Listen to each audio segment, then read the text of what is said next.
In the middle of tremendous darkness and personal tragedy, false lights try to guide us, and they can bring shipwreck. We must be focused on God's pathways and His light in the storms of life. Christ is the light of navigation.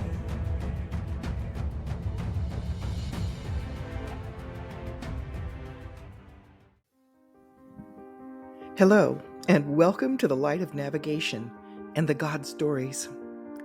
My name is Marguerite Lever-Woodall, and I'm an author and speaker. I write short stories about real-life supernatural encounters with God, and I love to explore what it is or what it means to follow God's pathways. In this first episode of the God Stories called The Vision and the Lighthouse, I'll share with you a powerful vision and message that I saw and heard on October 2nd of 2016, and the incredible follow-up by God. Come join me in the adventures of the God Stories and experience the remarkable encounters with the goodness of God, even in the middle of our life storms. The drive to church on this particular morning was different. As I drove on the highway, a panoramic scene or vision began to play out in front of me. At the same time, a narrative began from the Lord as I looked at what He was revealing. I saw a tall, majestic, red and white striped lighthouse. Its light was beaming brightly. It sat anchored on a large rock formation just offshore from a main shoreline or beach. There was a fierce storm, and the waves were breaking against the lighthouse, and it was getting very dark.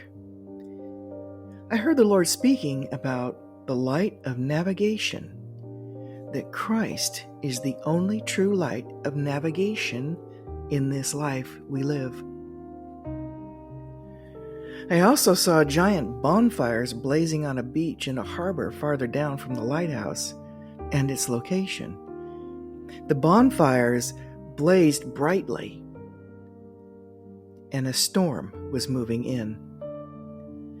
Pirates or local natives would light these fires with the intent to deceive and lure any nearby ship trying to escape an incoming storm into sailing into their harbor instead of the lighthouses. The bonfires were mimicking the lighthouse's illumination and the harbor it pointed to. These pirates or natives knew that there were dangerous reefs underwater in their harbor that would rip apart incoming ships that were trying to avoid the storm's fierceness. By using the bonfires as a reference for navigation to another possible safe haven, rather than the lighthouse, unsuspecting ships would sail into the waters with these unseen massive underwater reefs and would be torn apart. After the ship was wrecked, all the pirates or natives had to do was wait for the ship's contents to wash ashore and to take their plunder. The historical information about the pirates and natives was something I did not know about until the Lord shared it with me in this vision. The message was clear. We are not to be deceived by the false lights that the spiritual enemy of our souls tries to guide us with. We all experience shipwrecks in life. They happen for many reasons. Some occur because we thought we had the Lord's direction and later realized it was not Him guiding us. While other shipwrecks occur when life's tragedies strike suddenly, and we can be at a loss as to what direction to go in afterwards in our journey. I asked the Lord, how do we know when the enemy is putting out a false light of navigation with his lies and deceptions? He replied, most often, it is the quick, easy, or convenient path that is illuminated. And few see my light of navigation in the midst of the storm, because they're too busy trying to avoid the storm altogether. Christ is your light of navigation. I knew it was important to share this vision with my fellow church members in the service that day. And I was allowed to speak to the congregation to share it with them just before our time of worship began. My son Randall died that day. It happened during the minutes that I shared the message of this vision. This message from the Lord was also for me. There are storms everywhere in most people's lives, and they are increasing. We can see them worldwide as well. They can bring unprecedented destruction on a personal and community level. The time is now at hand where the only way to get through the multiplicity of these fierce storms is to keep our focus on Christ. On the day of my son's funeral, at the attending pastor's insistence, I found myself led to a side room in the funeral home. He had emphasized the importance of praying with us before the service started that day. I hadn't been in this room before with its living room furnishings. It was used by grieving families during evening visitations. This funeral home was much larger than most others I've seen over the years and was very spacious.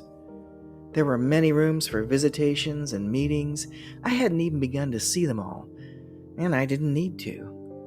Most of the time that week I kept to the entryway, the main office, and the chapel itself. This pastor officiating over my son's funeral service seemed like a kind man, but I hadn't spent much time with him because of pressing preparations. He knew little about me, as I'd not shared anything about my personal life with him. As this pastor faced me with my sister by my side, several of my son's friends who were chosen as pallbearers gathered around us as well. Before beginning any prayer, he stepped towards me with a strength of purpose, looked at me intently, and spoke with what I recognized immediately as a word from God. The deliberate and power-filled statement he made stunned me. It took me aback, and he declared with authority, "Marguerite, know this, that in the midst of this storm in your life, always remember that Christ is your lighthouse." As he spoke, he lifted his arm and with his hand pointed across the room to an end table by a large sofa. I turned and looked at what he was pointing to.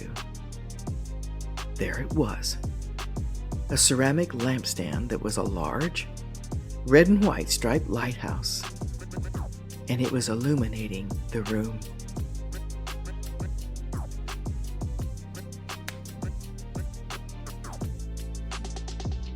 Thank you for taking time to listen to my story. If this podcast would be an encouragement to someone you know who's going through hardship or tragedy, please pass it on. Your comments are valued, and subscribing would also be appreciated. In the next episode of the God Stories, I'll be sharing about a surprising setup and intervention from God in a financially desperate situation. Let me ask you this.